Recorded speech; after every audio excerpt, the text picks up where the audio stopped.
Hello everyone, welcome to my channel. उम्मीद करती हूँ आप सब खैरियत से होंगे। आज की हमारी जो वीडियो है ये फीमेल के लिए स्पेशली है और बहुत ही ज़्यादा ज़रूरी है। आज की इस वीडियो में मैं आपको बताऊंगी कि प्रेगनेंसी के पहले महीने में आपने कौन सी खुराक का इस्तेमाल करना है। ये वीडियो का टॉपिक ऐसा है क्योंकि बहुत सारी ख़वातीन के जहन में ये सवाल होता है कि उन्होंने जैसे कि वो प्रेग्नेंट हुई हैं, एक तो उनका कुछ खाने को दिल नहीं करता, उल्टी आ रही होती है, मतली होती है और कुछ चीज़ खाने को आपका दिल ही नहीं करता, और ऊपर से आपको ये सवाल भी तंग करता है कि अब मैंने क्या खाना है क्या नहीं खाना।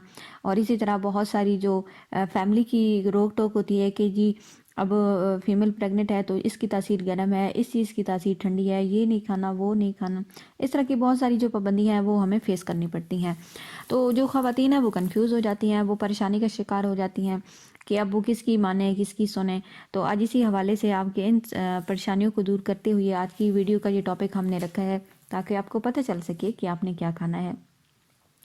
खाने का सवाल इस वजह से ज़रूरी है क्योंकि जब तक आपकी खुराक अच्छी नहीं होगी तो ना सिर्फ आपकी सेहत बेहतर नहीं बन पाएगी बल्कि आपका आने वाला जो बच्चा है उसकी भी सेहत है वो भी अच्छी तरह नहीं हो पाएगी। तो इसके लिए आपके लिए ये जानना ज़रूरी है। लेकिन इन सब चीज़ों से जानने से पहले आप ये ख्याल कर लें कि जो चीज़ें मैं आपको बताऊंगी इनमें से जो चीज़ जिस फॉर्म में आपको अच्छी लगे आप बेशक उसी तरह उसको आप अपनी खुराक का हिस्सा बना सकती हैं। अब कुछ लोग कहते हैं कि प्रेगनेंसी में खुराक डबल कर दें, लेकिन अब सवाल ये भी पैदा होता है कि वो ख़वातीन जो कि पहले रोटी खाती हैं अब उल्टी आ रही है तो रोटी खाने को दिल नहीं कर रहा, सालन खाने को दिल नहीं कर रहा और भी बहुत सारी ऐसी चीज़ें हैं, चाय पीने को दिल नहीं करता, तो अब वो खुराक कैसी डबल करें। तो ये जो चीज़ें मैं आपको बताऊँगी इनमें से आपने उन चीज़ों को अपनी खुराक का हिस्सा बनाना है और जिस तरह फिर आपको बेहतर लगे अब वैसा ही उनको आप शामिल कर सकती हैं। सबसे बुनियादी और ज़रूरी चीज़ है जो कि प्रेगनेंसी में आपने इस्तेमाल करनी है वो है दूध। दूध बहुत ही ज़्यादा ज़रूरी है क्योंकि दूध के अंदर कैल्शियम पाया जाता है जिससे आपके बच्चे की अच्छी तरह ग्रोथ होती है। आपके लिए ज़रूरी है, आपके बच्चे की हड्डियों और उसके दांतों की ग्रोथ के लिए बहुत ही ज़्यादा ज़रूरी है। तो एक गिलास आप दूध ज़रूर इस्तेमाल करें। अगर आप इकट्ठा एक गिलास नहीं पी सकती तो आप ऐसा कीजिए कि 2 कप पी लें, 1 कप सुबह दूध का पी लें, 1 कप शाम को पी लें और इसी तरह वो मिला के 1 गिलास बन जाएगा। वो ख़वातीन जिनको खालिस दूध अच्छा नहीं लगता आप उसमें इलायची डाल लें, कोई अच्छा सा उसमें शरबत डाल लें, कोई ऐसी चीज़ जिसका टेस्ट आपको पसंद है। अगर चॉकलेट फ्लेवर आपको पसंद है तो वो आप शामिल कर लीजिए। कोई भी ऐसा फ्लेवर ऐसा टेस्ट जो आपको पसंद है वो शामिल कर लें, या कोई उसमें जैसे कि केला शामिल कर लें, उसका आप शेक बना के पी लें, आम का शेक बना के पी लें तो वो इसके थोड़ा मुतबादिल हो जाएगा, तो आप वो पी सकती हैं। इसी तरह आप दही का इस्तेमाल भी ज़रूर करें। दही में भी बहुत सारे मिनरल और विटामिन पाए जाते हैं जो आपके लिए बहुत ही ज़्यादा ज़रूरी है। बहुत सारी ख़वातीन को प्रेगनेंसी में सीने की जलन होती है, मैदे में तज़बियत बढ़ जाती है, तो दही आप इस्तेमाल कीजिए। अगर आपको खालिस दही सूट नहीं करता तो थोड़ा सा ज़ीरा शामिल कर लें, थोड़ी सी काली मिर्च ऐड कर लें। उसका फ़ायदा ये होगा कि वो आपका अच्छी तरह हज़म भी हो जाएगा, उसका टेस्ट भी अच्छा आ जाएगा और आप उसको आसानी के साथ खा भी लेंगी। तो आप दिन का खाने में और रात के खाने में आप दही शामिल कर सकती हैं, लेकिन दही ताज़ा हो, खालिस हो और मिलावट से पाक हो। इसी तरह आप एक अंडा रोज़ खाइए और अंडा आप वो इस्तेमाल करें जो कि थोड़ा हाफ बॉयल हो, या फ्राई अंडा भी खा सकती हैं, लेकिन बहुत ज़्यादा जो सख्त अंडा है वो आपने इस्तेमाल नहीं करना क्योंकि इससे आपको कब्ज़ हो जाती है। अब रोज़ एक अंडा आप खा सकती हैं, एक से ज़्यादा आपने इस्तेमाल नहीं करना। इसी तरह आप मुर्गी का भी इस्तेमाल कर सकती हैं क्योंकि इसके अंदर प्रोटीन पाई जाती है और प्रोटीन आपके बच्चे की अच्छी ग्रोथ और नशोनुमा के लिए ज़्यादा ज़रूरी है। हफ्ते में एक दफ़ा आप मुर्गी ज़रूर इस्तेमाल करें और मुर्गी का जो गोश्त है ये आप बहुत ज़्यादा तला हुआ और फ्राई किया हुआ ना इस्तेमाल करें, बल्कि उसको पहले फ्राई कर लें और थोड़ा सा उसमें पानी शामिल करके शोरबा बना लीजिए। उसका फ़ायदा ये होगा कि आपकी हेल्थ भी ख़राब नहीं होगी और आपको आपकी जो बुनियादी जो ज़रूरी ग़िज़ाई अज़ा हैं वो भी आपको मिल सकेंगे। इसी तरह अगर आपको प्योर आपने गोश्त नहीं खाना तो उसमें कोई सब्ज़ी ऐड कर लीजिए, जैसे कि मटर आप शामिल कर सकती हैं, आलू, शिमला मिर्च आप शामिल कर सकती हैं। जो भी चीज़ आपको उसमें पसंद हो आप वैसा ही इस्तेमाल कर सकती हैं। अनाज और दालें आप अपनी खुराक कैसा बनाएं। अनाज जैसे कि गंदम, ज्वार, बाजरा, मकई आप इस्तेमाल करें। ये सारी की सारी चीज़ें आपके लिए अच्छी हैं क्योंकि इनका फ़ायदा ये होता है ना कि इनके अंदर बहुत सारे ऐसे ग़िज़ाई अज़ा पाए जाते हैं जो कि आपके और आपके बच्चे के लिए ज़रूरी हैं। हमला ख़वातीन को कब्ज़ बहुत ज़्यादा तंग करती है, कब्ज़ का मसला बन जाता है, तो जो अनाज हैं इनके अंदर फाइबर होते हैं जो कि आपको कब्ज़ से बचाते हैं। दालें आप ज़रूर इस्तेमाल करें, क्योंकि दालें जो हैं इनके अंदर फाइबर भी पाए जाते हैं, फोलेट से भी ये भरपूर होती हैं, तो दालों का भी आप इस्तेमाल कर सकती हैं। दालों का इस्तेमाल इस वजह से ज़रूरी है क्योंकि इसके अंदर जो पाए जाने वाले अज़ा हैं आपको ताकत देते हैं, आपको कब्ज़ से बचाते हैं।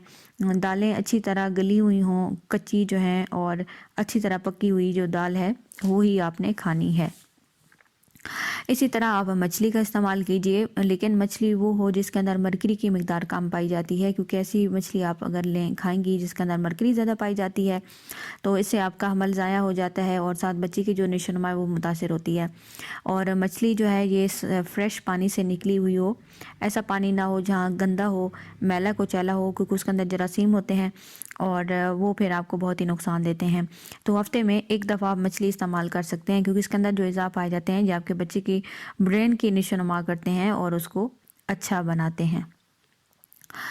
गोश्त आप इस्तेमाल करें, गोश्त अच्छी तरह पका हुआ होना चाहिए, बहुत ज़्यादा जो उसमें चर्बी है वो शामिल ना हो। अगर आप प्योर गोश्त इस्तेमाल नहीं कर सकती तो कोई सब्ज़ी ऐड कर लीजिए, जैसे कि आप कद्दू गोश्त इस्तेमाल कर सकती हैं, चने की दाल और गोश्त आप उसमें शामिल कर सकती हैं, लेकिन गोश्त अच्छी तरह गला हुआ होना चाहिए, जला हुआ और बहुत ज़्यादा जो भुना हुआ और फ्राई जो गोश्त है वो आपने इस्तेमाल नहीं करना, क्योंकि इससे फिर आपको कॉन्स्टिपेशन का मसला बनता है और बहुत सारे जो मसाले वो बनते हैं। हफ्ते में 1 से 2 दफ़ा आप गोश्त इस्तेमाल कर सकते हैं, क्योंकि इसके अंदर प्रोटीन पाए जाते हैं, जिंक पाया जाता है और बहुत सारे ग़िज़ाई अज़ा जो कि आपके और आपके बच्चे की नशोनुमा के लिए बहुत ही ज़्यादा ज़रूरी होते हैं। इसी तरह आप जो खुश्क मेवाजात है वो भी अपनी खुराक का हिस्सा बनाएं, जैसे कि अखरोट, पिस्ता, काजू, बादाम, ये सारी चीज़ें आपकी और आपके बच्चे की नशोनुमा के लिए बहुत ही ज़्यादा ज़रूरी हैं। अखरोट के अंदर ओमेगा 3 फैटी एसिड पाए जाते हैं। अगर आप चाहती हैं कि आपके बच्चे का जो दिमाग है वो अच्छी तरह काम करे और बहुत अच्छा हो, बहुत शार्प बच्चा हो आपका, टैलेंटेड हो, तो आप ड्राई फ्रूट्स का इस्तेमाल कीजिए, इससे आपके बच्चे की जो दिमाग की ग्रोथ है वो अच्छी तरह हो पाएगी। इसी तरह आपने ऐसी खुराक इस्तेमाल करनी है जिससे फोलेट जिसके अंदर पाया जाता है। फोलेट इस्तेमाल करने का फ़ायदा ये होता है कि बहुत सारे जो बच्चे हैं वो पैदाइशी तौर पे माजूर होते हैं, तो फोलेट से भरपूर जो ग़िज़ाएँ हैं वो आपके बच्चे को माजूरी से बचाती हैं, आपके बच्चे की जो नशोनुमा है वो अच्छी तरह से हो पाती है और बच्चे की जो रीढ़ की हड्डी और दिमाग की नशोनुमा के लिए फोलेट से भरपूर ग़िज़ाओं का इस्तेमाल करना बहुत ही ज़्यादा ज़रूरी है। आप पालक इस्तेमाल करें, मटर, फलियां, दालें, ये सारी की सारी चीज़ें फोलेट से भरपूर होती हैं और इनको इस्तेमाल करके जो बच्ची की जो नशोनुमा है और जो ग्रोथ है वो भी अच्छी तरह हो पाएगी। उम्मीद करती हूँ कि आज ही इस वीडियो में आपको इस बात का पता चल गया होगा कि प्रेगनेंसी के पहले महीने में आपने कौन सी खुराक खानी है। अब इस डाइट को आपने फॉलो करना है, इन चीज़ों को आपने अपनी खुराक का हिस्सा बनाना है। इसी तरह फल और जो सब्ज़ियां हैं वो भी अपनी खुराक का जो हिस्सा वो ज़रूर आप बनाएं। फलों में आप तरबूजा, अनार, केला, स्ट्रॉबेरी, सेब, ये सारी चीज़ें खा सकती हैं, क्योंकि फलों के अंदर बहुत सारे ग़िज़ाई अज़ा पाए जाते हैं जो आपकी और आपके बच्चे के नशोनुमा के लिए बहुत ही ज़्यादा ज़रूरी होते हैं। फल इस्तेमाल करके आप कब्ज़ से बच सकते हैं और बहुत सारी जो मसाइल हैं उनसे आप निजात पा सकते हैं। तो जो फल और सब्ज़ियाँ हैं उनको आपने अपनी खुराक का जो हिस्सा है वो आपने ज़रूर बनाना है। उम्मीद करती हूँ आज की वीडियो आपको अच्छी लगी होगी। अगर अच्छी लगे तो लाइक और शेयर कर दीजिएगा। Thanks for watching.